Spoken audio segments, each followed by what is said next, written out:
আচ্ছা, তাহলে আজ আমরা চেতন ভগতের রেভলিউশন ২০ নিয়ে একটু আলোচনা করি, কি বলেন? হ্যাঁ, অবশ্যই।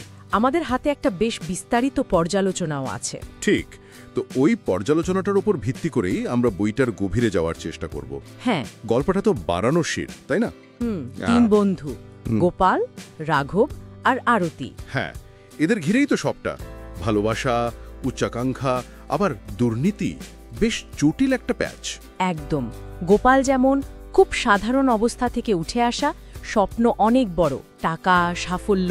আর রাঘব ঠিক তার উল্টো, সে চায় সাংবাদিকতা দিয়ে সিস্টেমটাকে বদলাতে। একদম আদর্শবাদী একটা চরিত্র।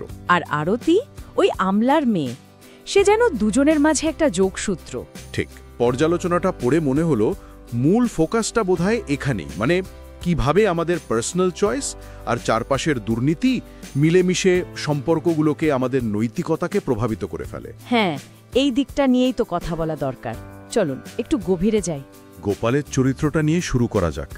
পর্যালোচনায় দেখলাম বলছে ওর মধ্যে খামতি থাকা সত্ত্বেও পাঠকের যেন একটা সিম্প্যাথি তৈরি হয়। হ্যাঁ, এটা একটা ইন্টারেস্টিং পয়েন্ট। কারণটা হয়তো ওকে পরিস্থিতির শিকার হিসাবে দেখানো হয়েছে কিছুটা, মানে সিস্টেমে চাপে পড়েই সে যেন ওই খারাপ পথে পা বাড়ায়।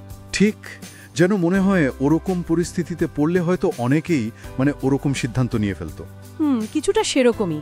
আর এখানেই তো থিমগুলো খুব প্রাসঙ্গিক হয়ে ওঠে। ওই যে ধরুন, শিক্ষা ব্যবস্থায় দুর্নীতি। হ্যাঁ, ওটা তো খুব বড় একটা ইস্যু। একদম। পর্যালোচনাতে এই বাণিজ্যিকীকরণের দিকটা খুব জোর দিয়ে বলা হয়েছে, কিভাবে শিক্ষাটা একটা প্রোডাক্ট হয়ে যাচ্ছে। ঠিক। আবার দেখুন, ভালোবাসা, বন্ধুত্ব, বিশ্বাসঘাতকতা, এই ব্যাপারগুলো তো গল্পে একটা অন্য মাত্রা যোগ করেছে। চরিত্রগুলোর ভেতরে টানাপোড়েনগুলো স্পষ্ট হয়। আর রাঘবের কথা বলছিলেন যে আদর্শবাদী, পর্যালোচনায় কি ওর চরিত্রটা নিয়ে অন্য কিছু বলা হয়েছে? একটু বেশি আইডিয়ালিস্টিক এরকম কিছু? হ্যাঁ, কিছুটা ইঙ্গিত তো সেদিকেই। মানে রাঘবকে নৈতিকতার একটা মাপকাঠি হিসেবে দেখানো হলেও ওর আদর্শবাদটা অনেক সময় একটু অবাস্তব মনে হতে পারে আজকের দিনে দাঁড়িয়ে। আচ্ছা। কিন্তু আমার মনে হয় এই কন্ট্রাস্টটাই জরুরি। একদিকে গোপালের আপোষ করে সাফল্য খোঁজা, আর অন্যদিকে রাঘবের ওই আদর্শকে আঁকড়ে থাকা। এই দ্বন্দ্বটাই তাহলে মূল আকর্ষণ। একদম। ওই যে উচ্চাকাঙ্ক্ষা বনাম নৈতিকতা, পর্যালোচনাও বলছে এই প্রশ্নটাই পাঠককে ভাবায়, সততার দামটা আসলে কি? এটা তো শুধু ব্যক্তিগত লড়াই নয়, তাই না? না না, অবশ্যই। এটা তো বৃহত্তর সামাজিক, ওই অসাম্য, সিস্টেমের ব্যর্থতা, এসবেরই প্রতিচ্ছবি। ঠিক, মধ্যবিত্ত তরুণদের যে লড়াই সেটা। আরতির চরিত্রটা কেমন লেগেছে পর্যালোচনায়?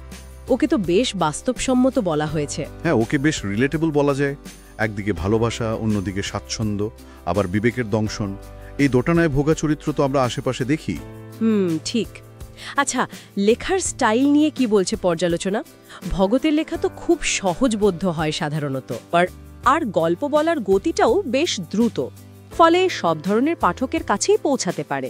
ফার্স্ট পারসন নারেশন, তাই না? গোপালের মুখ দিয়ে বলা। হ্যাঁ, গোপালের দৃষ্টিকোণ থেকে। এতে সুবিধা হয় কি, ওর ভেতরের চিন্তাগুলো, ওর দ্বিধাগুলো পাঠক সরাসরি অনুভব করতে পারে। চরিত্রটার সাথে কানেক্ট করা সহজ হয়। পর্যালোচনায় বইটার কিছু স্ট্রং পয়েন্টের কথাও তো নিশ্চয়ই বলা আছে। অবশ্যই। যেমন ধরো, খুব পরিচিত পরিবেশ, চরিত্রগুলো নিজেদের জীবনের সাথে মেলানো যায়, গল্পটা বেশ এঙ্গেজিং, আবেগ আছে। আর তরুণ প্রজন্মের যে স্বপ্ন সংগ্রামের ছবিটা, সেটাও তো বেশ রিয়ালিস্টিক। হ্যাঁ, সেটা একটা বড় প্লাস পয়েন্ট। তবে কিছু দুর্বলতার কথাও উল্লেখ আছে। যেমন ধরো, গল্পের কিছু অংশ হয়তো একটু প্রেডিক্টেবল, কি হতে চলেছে সেটা আন্দাজ করা যায়। আচ্ছা। আর কিছু আবেগঘন দৃশ্য হয়তো একটু বেশি নাটকীয় মনে হতে পারে কারো কারো কাছে, মেলোড্রামাটিক যাকে বলে। একটু অতিরঞ্জিত কিছুটা। আর দুর্নীতির মতো এত সিরিয়াস একটা বিষয়কে হয়তো আর একটু গভীরতায় দেখানো যেত, এরকম একটা মত আছে। তবে সব মিলিয়ে পজিটিভ। হ্যাঁ, মোটের ওপর পজিটিভ। বলা হচ্ছে এটা বিনোদন দেয়, আবার ভাবায়ও আজকের ভারতীয় তরুণদের যে নৈতিক সংকট সেটা ধরতে পেরেছে। হয়তো ক্লাসিক সাহিত্য নয়, কিন্তু পাঠকের সাথে কানেক্ট করতে পেরেছে। তাই তো রেটিং 5.45। তাহলে মূল কথাটা দাঁড়ালো, রেভলিউশন 2020 নিচ্ছক একটা এন্টারটেইনার নয়, এটা আজকে তরুণদের কিছু কঠিন প্রশ্ন, কিছু নৈতিক দ্বিধার সামনে দাঁড় করিয়ে দেয়, যেমনটা পর্যালোচনাতে উঠে এসেছে। একদম।